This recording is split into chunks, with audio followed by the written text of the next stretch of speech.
Hello friends, कैसे हो आप सभी। फ्रेंड्स, आज हम जो इस वीडियो में बात करने जा रहे हैं वो हम एचएसएससी ग्रुप डी के फ्रेशर जो बच्चे हैं जो कि अभी next month HSSC group D का एग्ज़ाम देंगे उनके बारे में बातचीत करने जा रहे हैं। क्योंकि जो फ्रेशर बच्चे होते हैं जिन्होंने अभी अभी तैयारी करनी स्टार्ट की है तो उनको सबसे पहली बात तो यह कि उनको ये नहीं पता होता कि हमें तैयारी स्टार्ट करनी कैसे है, ताकि जो हमारा फर्स्ट एग्ज़ाम है उसमें हम अच्छा स्कोर कर सकें। तो उसी के बारे में आज हम बातचीत करने जा रहे हैं।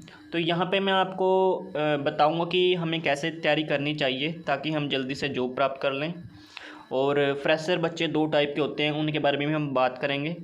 तो पहले तो मैं यहाँ पे आपको बताना चाहता हूँ कि फ्रेंड्स, इस वीडियो में हम इन सभी बातों पर चर्चा करने जा रहे हैं जो मैंने अभी बताई है, और भी थोड़ा एक्स्ट्रा मैं आपको बताऊँगा। तो फ्रेंड्स, जैसा कि आप देखते हैं जो भी यूट्यूब पर इतने सारे चैनल हैं उनमें से कोई भी चैनल आपको इस चीज़ के ऊपर वीडियो बनाता हुआ नहीं दिखाई देगा कि जो फ्रेशर बच्चे हैं वो बेचारे मतलब इस चीज़ से एक तरह से गुजरते हैं कि उनको स्टार्टिंग में पता नहीं होता कि उन्हें तैयारी करनी कैसे है। तो इसी चीज़ में वो अपना स्टार्टिंग में ही 1 साल जो है अपना ख़राब कर जाते हैं। 1 साल लगा लो या 6 महीने लगा लो, उन्हें ये नहीं पता चलता कि उन्हें तैयारी करनी कैसे है। और जैसे कि हमारे आसपास के जो बच्चे तैयारी कर रहे होते हैं या फिर जो भी टीचर्स होते हैं तो वो भी नहीं बताते कि आपको तैयारी कैसे शुरू करनी है। और जैसे कि ये यूट्यूब चैनल हैं, इन पर तो सबसे पहले तो वो यही बोलते हैं कि हमने कोर्स स्टार्ट किया हुआ है ग्रुप डी का, आप वो एक तरह से ख़रीद सकते हो अगर आपको जल्दी से जल्दी एग्ज़ाम क्लियर करना है। तो मतलब वहाँ पे भी वो ये नहीं बताते कि बच्चों को सबसे पहले करना क्या है, उनको भी अपने कोर्स बेचने की पड़ी रहती है। तो यहाँ पर मैं सब कुछ आपको बताने जा रहा हूँ। तो फ्रेंड्स, किसी भी गवर्नमेंट जॉब की तैयारी या फिर पढ़ाई करने से ज़्यादा ये ज़रूरी होता है कि हम तैयारी करें कैसे, हम पढ़ें क्या। क्योंकि इतने ज़्यादा पेजेस की जो बुक होती है हमारी, और हमें पता ही नहीं होता कि उस बुक में से पढ़ें क्या हम। तो उन सब के बारे में हम बात करने जा रहे हैं फ्रेंड्स। तो फ्रेंड्स, आपका समय ना ख़राब करते हुए अब सीधा बात करते हैं उन बच्चों की जो फ्रेशर हैं। और अभी जैसे कि आपको पता है अब next month HSSC group D का एग्ज़ाम है, तो वो सभी फ्रेशर बच्चे ग्रुप डी की ही तैयारी शुरू करने लग रहे होंगे।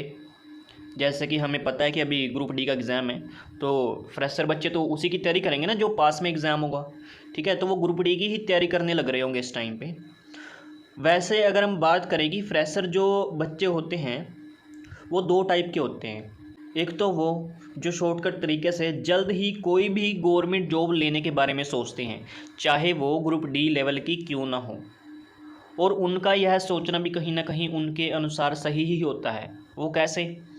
क्योंकि ये बच्चे वे सीरियस बच्चे होते हैं जो अपने घर की फाइनेंशियल प्रॉब्लम को झेल रहे होते हैं और अपने पेरेंट्स के बारे में सोचते हैं कि कैसे भी करके वे अपने पेरेंट्स को गवर्नमेंट जॉब का सुख दे सकें, उनको जीवन का सुख दे सकें।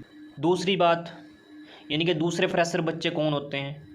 दूसरे फ्रेशर बच्चे वो होते हैं जो अच्छी फाइनेंशियल कंडीशन से तो होते हैं, लेकिन उनके ऊपर भी थोड़ा जॉब का प्रेशर होता है कि यार कैसे भी करके हमें जॉब लेनी है। मतलब फाइनेंशियल कंडीशन नहीं होती, लेकिन जॉब का एक तरह से प्रेशर होता है।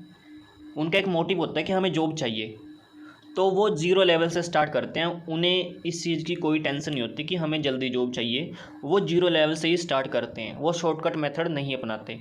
और जो आगे एग्ज़ाम आते जाते हैं उन एग्ज़ाम से एक्सपीरियंस लेते चले जाते हैं। वो मतलब ये सोच के नहीं जाते कि हमें यही एग्ज़ाम क्लियर करना है। जैसे कि उनको 1 महीना हो गया तैयारी करते हुए, तो जैसे कि नेक्स्ट मंथ में ग्रुप डी का एग्ज़ाम है, तो वो ग्रुप डी का एग्ज़ाम एक्सपीरियंस के लिए देने चले जाएंगे कि देखते हैं हमारी 1 महीने में कितनी प्रिपरेशन हो चुकी है।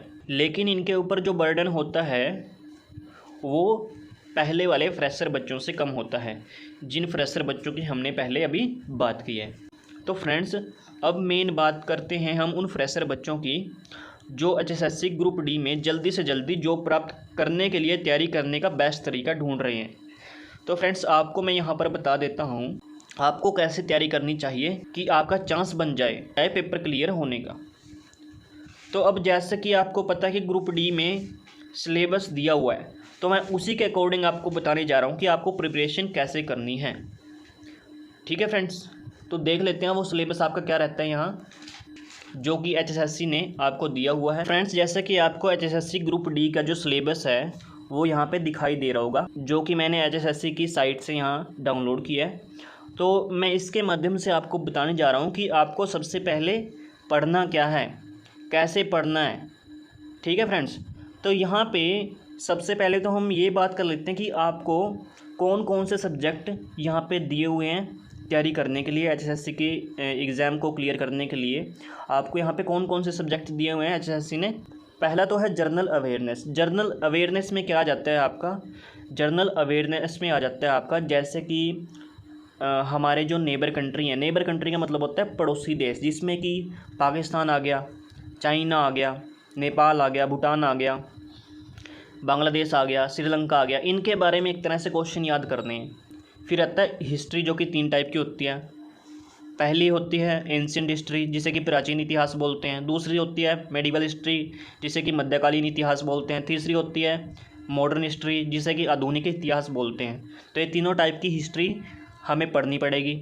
यहाँ से भी आपको ज़्यादा से ज़्यादा 10-20 क्वेश्चन ही करने हैं। 10-20 क्वेश्चन में से ही आ जाएगा आपका हिस्ट्री का। अगर आप बोलो तो मैं आपको नोट्स प्रोवाइड कर दूँगा अपने। ठीक है फ्रेंड्स, बस उन्हीं से ही आपको क्वेश्चन करने हैं और कुछ भी आपको यहाँ से करना नहीं है। फिर है कॉन्स्टिट्यूशन। कॉन्स्टिट्यूशन से आपको क्या करना है, अनुच्छेद करने हैं। अनुच्छेद से आपका इंपॉर्टेंट क्वेश्चन बन जाता है और 10-12 क्वेश्चन और एक्स्ट्रा बन जाते हैं, जो कि आपको बस याद करने हैं। ये नहीं कि आपको सारी की सारी बुक पढ़ने बैठ जाना है। यहाँ पे सारी बुक नहीं पढ़नी है, यहाँ पे कभी आप लुसेंट को लेकर बैठ जाओ। फिर आर्ट एंड कल्चर से आता है ज्योग्राफी, भूगोल जिसे हम बोलते हैं। वहाँ से 1-2 क्वेश्चन ही एक तरह से आते हैं। इसमें भी आपको 15 से 20 क्वेश्चन याद करने हैं ज्योग्राफी से भी। ये नहीं कि सारे के सारे ज्योग्राफी लेके बैठ जाओ आप। तो ये मैं बता रहा हूँ, यह भी आपको करना नहीं है। मैं बताऊँगा कि आपको सबसे पहले करना क्या है। तो यहाँ पे 15 नंबर का तो ये आएगा आपका, जो मैंने अभी बताया, geography, constitution, Indian polity, history. यहाँ से 15 नंबर का आएगा और ये सारा का सारा आपका 10th लेवल का ही आएगा। ठीक है, 10वीं क्लास तक ही आएगा आपका ये। और दूसरे नंबर पे 15 नंबर की आपकी साइंस आएगी, जो कि इन्होंने दी हुई है। फिर आएगी रीजनिंग, जो कि आपकी 10 नंबर की रीजनिंग आएगी। फिर आएगा मैथ, ये भी आपका 15 नंबर का मैथ आएगा। फिर इंग्लिश आएगी, जो कि 10 नंबर की आएगी। फिर आएगी हिंदी, ये भी आपकी 10 नंबर की आएगी। फिर आएगी आपकी हरियाणा जीके, ये आपकी 25 नंबर की आएगी। तो यहाँ पे मेन बात हम कर लेते हैं उन बच्चों की जो कि जल्दी जॉब प्राप्त करना चाहते हैं। तो उन्हें सबसे पहले पढ़ना क्या है, उन्हें सबसे पहले पढ़नी है हरियाणा जीके, जो कि ईजी भी होती है और यहाँ से सबसे ज़्यादा पोर्शन भी आता है, यानी कि 25%, यानी कि 25 नंबर आते हैं यहाँ पे हरियाणा जीके में। जो कि HSSC एग्ज़ाम है उसमें हरियाणा जीके से 25 क्वेश्चन आते हैं। और अब आपके दिमाग में ये आ रहा होगा कि यार हरियाणा जीके की जो बुक है वो इतनी पेजेस की होती है, तो उसको कैसे पढ़ें हम। तो इसको पढ़ने का बेस्ट तरीका तो यही है फ्रेंड, जैसे कि मैंने किया है, मैंने तैयारी की है। जैसे हरियाणा जीके की बुक में अगर आपके एज एग्जांपल मैं आपको बता रहा हूँ, अगर आपके 100 क्वेश्चन है ना हरियाणा जीके की बुक में, तो इन 100 क्वेश्चन में से आपके सिर्फ 30 क्वेश्चन ही इम्पोर्टेंट हैं और इन्हीं 30 क्वेश्चन में से आपके एग्ज़ाम में 100% क्वेश्चन आएंगे। और ये क्वेश्चंस मैंने आपको अपने इसी चैनल पर करा रखे हैं। अगर आपको मेरे चैनल से नहीं पढ़ना है तो आप कहीं से ही पढ़ लो, बट पढ़ो आप सिर्फ इम्पोर्टेंट डाटा जो कि प्रीवियस ईयर में आया हुआ है। ठीक है, या तो आप प्रीवियस ईयर पढ़ लो जो कि पिछले एग्जाम्स में आए हुए हैं, क्योंकि आपके पास इतना टाइम नहीं है, आपके पास 1 महीना ही है बस। तो आपको सिर्फ और सिर्फ प्रीवियस ईयर ही पढ़ने हैं, पिछले साल मतलब जो पिछले सालों में क्वेश्चन आए हुए हैं सिर्फ आपको वो क्वेश्चन पढ़ने हैं। या फिर आप मेरे चैनल से पढ़ सकते हो, मैंने भी यहाँ पे इंपॉर्टेंट क्वेश्चन कराए हुए हैं। जैसे कि मैंने अभी बताया कि 100 में से सिर्फ 30 क्वेश्चन ही आपके आते हैं। ठीक है, और ट्रिक के साथ कराए हुए हैं मैंने अपने चैनल पर। ठीक है फ्रेंड्स, तो आप दोनों में से कुछ भी कर सकते हो, या तो आप प्रीवियस ईयर कर लो किसी भी और चैनल से, या आप मेरे चैनल से इंपॉर्टेंट डाटा कर सकते हो। तो यानी कि 25 नंबर तो यहाँ से कवर करने हैं आपको। फिर आपके लिए आती है हिंदी। ठीक है, जिसको हिंदी ईजी लगती है वो हिंदी करें, जिसको इंग्लिश ईजी लगती है वो इंग्लिश करें। तो यानी कि दूसरे नंबर पे आपको क्या रखना है, हिंदी या फिर इंग्लिश, जिसको जो ईजी लगता है। पहले नंबर पे हरियाणा जीके, दूसरे नंबर पे ये दोनों रखने हैं, जिसको इनमें से जो भी ईजी लगता है। ठीक है, और यहाँ पे आपके बन जाते हैं 25 ये हैं और 10 ये हैं, 35 नंबर तो यहीं से बन जाते हैं आपके। ठीक है, 10 दिन तो आपके हरियाणा जीके में लग जाएंगे आराम से, क्योंकि आपको रिवीजन करनी है, बार बार रिवीजन करनी है। अभी जो फ्रेशर बच्चे हैं ना, उनके लिए मेन बात तो ये भी है कि आपको याद करना कैसे है, आपको याद होगा कैसे, आपको सिर्फ और सिर्फ रिवीजन करनी है। ये नहीं कि आप अगर पहली बार में पढ़ रहे हैं तो पहली बार में ही आपको याद हो जाएगा, नहीं। मेन बात होती है रिवीजन की। एक बार पढ़ो, दूसरी बार पढ़ो, फिर तीसरी बार पढ़ो, चौथी बार पढ़ो। जब आपको ये हो जाए ना कि यार मुझे तो देखने से पहले ही आंसर याद आ रहा है अब तो, मतलब जैसे आपने क्वेश्चन पढ़ा कि हरियाणा को महाभारत में क्या कहा जाता था, आंसर एकदम दिमाग में आ गया, बुधानक प्रदेश। तो क्या हो गया, यानी कि आपके आंसर याद हो चुके हैं। तो यहाँ पे हरियाणा जी के आपको 100% यहाँ पे आ जाएगी, अगर आपके साथ ऐसे होने लग गया तो। फिर हिंदी तो आपकी 1-2 दिन में हो जाएगी आराम से। अगर आपको नहीं पता कि हिंदी में क्या कुछ आता है, कैसे कैसे क्वेश्चन आते हैं, तो आप प्रीवियस ईयर क्वेश्चन लगा सकते हो, ठीक है। सिर्फ प्रीवियस ईयर ही लगाओ हिंदी के भी, आपको डिटेल में पढ़ने की जरूरत नहीं है, आपका टाइम ही ख़राब होगा यहाँ पे, ठीक है। तो हरियाणा जी के होगी, हिंदी होगी।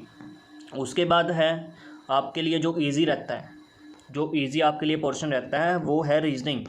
रीजनिंग आपके लिए ईजी रहती है, ठीक है। रीजनिंग जो कि 10 नंबर की है, और फिर रहती है आपकी 15 नंबर की साइंस। साइंस भी आपको कौन सी करनी है, या तो आप 10वीं की बुक से साइंस कर लो, जो कि ऑप्शन टाइप क्वेश्चन होते हैं, या फिर आप जो भी प्रीवियस ईयर में आए हुए हैं ना क्वेश्चन, प्रीवियस ईयर यानी कि पिछले सालों में जो क्वेश्चन आए हुए हैं, उन क्वेश्चंस को किसी भी चैनल से लगा लो, ठीक है फ्रेंड्स। अगर आपको किसी भी सब्जेक्ट के लिए कोई भी चैनल पूछना है तो आप मुझे कमेंट सेक्शन में लिखकर पूछ सकते हो। मैं हर उस फ्रेंड को हर इन्फॉर्मेशन दूंगा जो उनके लिए ज़रूरी है।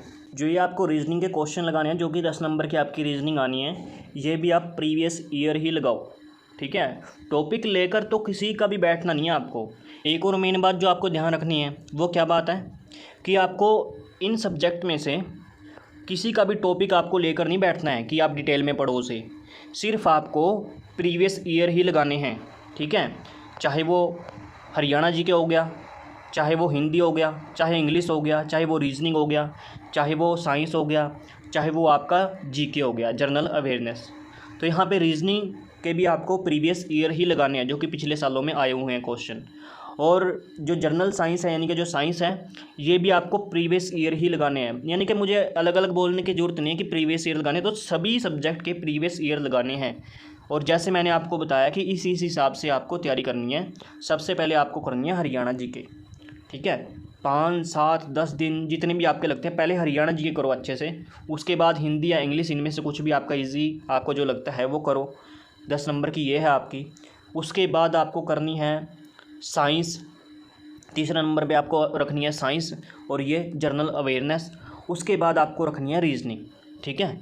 तो इन सब को आप प्रीवियस ईयर लगा के अच्छे से रट लो, ठीक है, कि अगर रीजनिंग का ऐसे क्वेश्चन आ जाए तो हमें ऐसे सॉल्व करना है, ठीक है। साइंस के तो आपको याद ही करने हैं प्रीवियस ईयर, ठीक है, और जीके के भी याद करने हैं। बस आपको इसमें से करना क्या नहीं है, जो फ्रेशर बच्चे हैं अभी, अगर उनका मैथ कमज़ोर है तो मैथ तो आपको छेड़ना नहीं है यहाँ पे, ठीक है। मैथ के अगर जितने भी आपके पास तुक्के लग जाते हैं तो तुक्के लगा के आना। अगर यहाँ पे आपके मैथ के 15 क्वेश्चन हैं, 15 में से अगर आपके 7 क्वेश्चन भी सही हो जाते हैं तुक्के से, तो 65 जैसे 75 आपके जैसे बने थे, 75 में 7 प्लस किया तो 82 आपके आराम से बन जाएंगे। 82 में से अगर आपके 12 गलत भी हो गए तो आपके 70 तो आराम से बन जाएंगे, जिसमें कि आपकी सिलेक्शन हो जाएगी फ्रेंड्स, ठीक है। तो इन बातों को थोड़ा ध्यान रखना आप। और दूसरे वाले जो फ्रेशर बच्चे हैं जो कि 0 लेवल से स्टार्ट करना चाहते हैं, तो वो सबसे पहले मैथ और हरियाणा जीके को लेकर चलें, मैथ और हरियाणा जीके को लेकर चलें, क्योंकि और सब्जेक्ट तो आराम से हो जाएंगे आपके बाद में, ठीक है फ्रेंड्स। तो फ्रेंड्स, अगर आपको मेरे द्वारा दी गई ये राय अच्छी लगी है तो इस वीडियो को लाइक करना और चैनल को सब्सक्राइब करना फ्रेंड्स। Thank you friends.